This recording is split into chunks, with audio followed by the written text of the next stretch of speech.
Sparrow missile is fired from an F3D and hits a B-17 drone plane.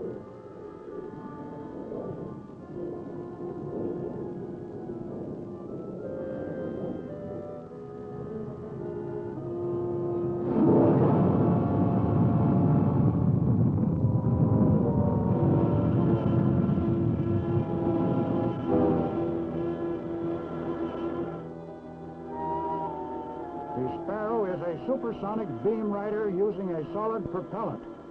It can be fired from fighter planes, either singly or in rapid sequence salvos, and is guided to its target by radar.